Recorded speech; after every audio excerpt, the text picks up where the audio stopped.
My name is Robyn and I'm married to Robyn. I don't think I can say I was swept off my feet. I think I looked for the same qualities that any other woman looks for when they're looking for a husband. She was very kind, very generous, great listener, had a lot in common. She, was a very giving person. So for me, I think it was more anything that any female, any woman, the way you were raised, what you should look for when you're looking for a mate,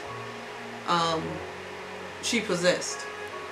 So I guess that for me was the deal breaker.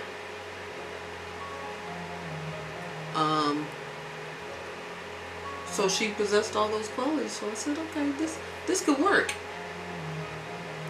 Very supportive, and that was all that I was looking for. My name is Darius Mitchell, and I have 2 mothers. I think out of everyone I know, probably only like a handful, like maybe a good 4 or 5 close friends know I have 2 mothers.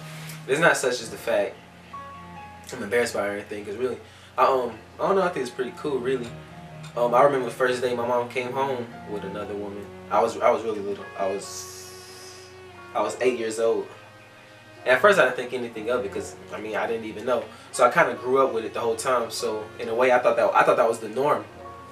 My father was there. I never known my father ever, but my brother and sister, I knew their father, and we lived. I stayed with him for a bit, but he was bad news. He was a bad dude. So I guess I kind of put 2 and 2 together, and I kind of pieced my own reason why my mother started dating women. In my opinion, I think there's pros and cons in any household with whoever your guardians may be, where you have 2 fathers, 2 mothers, a mother and a father. But I think what I like about having 2 moms is there's always someone to talk to. Because I don't know I guess if women are more on the compassionate side than guys are. I don't know. I'm just assuming. But there's definitely always someone to talk to. Someone who's always going to have your back in your corner. The bad thing is they always complain about everything. Like 2 moms arguing, that's forever. 2 women arguing, that's infinity. No, but I think, let me see. Actually, now I think about it, I know a lot of people with 2 mothers, because my mom and my moms, they surround themselves with other gay people, and they have kids also, and I know a lot of them. I think about it, I have like good 5 or 6 friends who all have 2 moms. I've never met anyone with 2 fathers before, but I met a lot of people with 2 moms. I guess when I was little, I guess I never really told anybody because I thought it was, I guess, weird. But as I grew older, it's like, whatever. My name is Dejane Osborne, and how I feel about having, I guess, 2 moms. I feel I don't really have a problem with it. I've never had a problem with it. I feel as if my mom was hurt a lot of times with men, and I feel as that's why she would revert to women. And I feel as my grandma, she's like that too. So I feel as if it's like a generational thing. I don't know why, but I feel as if like it's not. I don't have any differences between having a mother and a father and having 2 mothers, because I still have the same amount of support as any other family, probably much more. And I love both of them very much, and I feel as they're both my parents.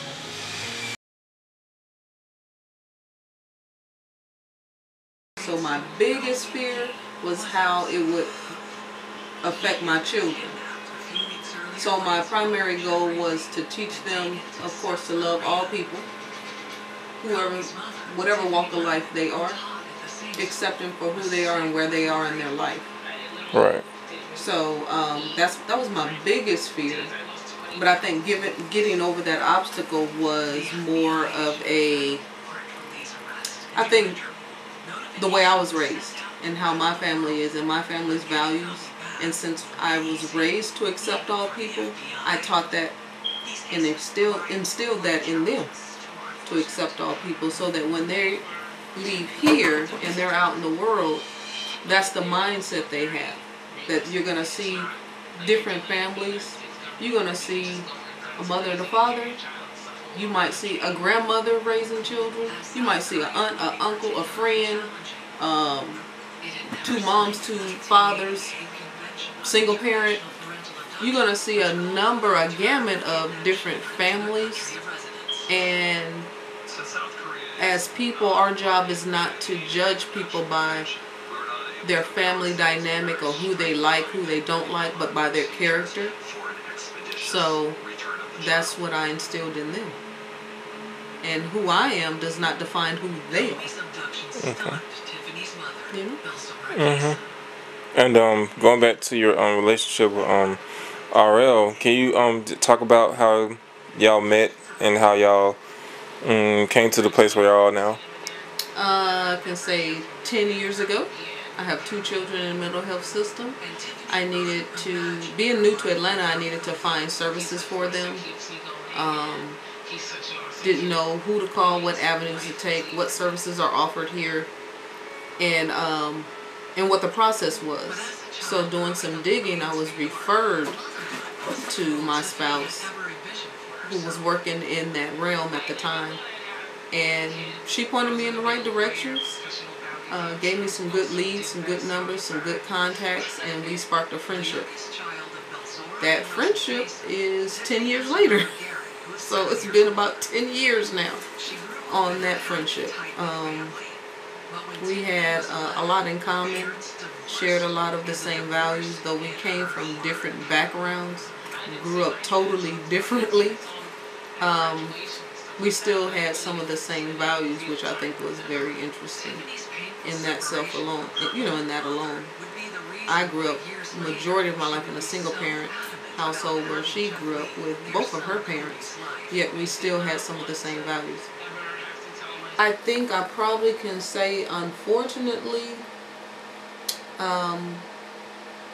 women who are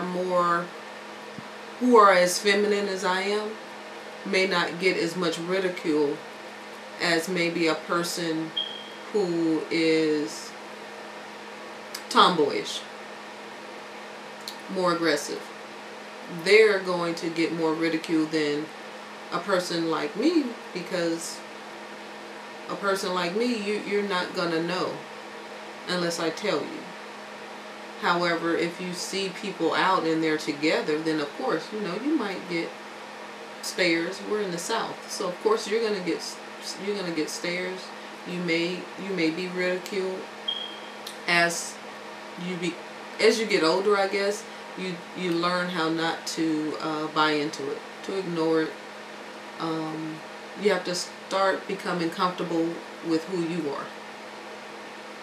As you grow, you'll become comfortable who you are, and it doesn't affect you. But that's not to say that some things will affect you, some don't. It just, I guess, depends on the intensity or the situation.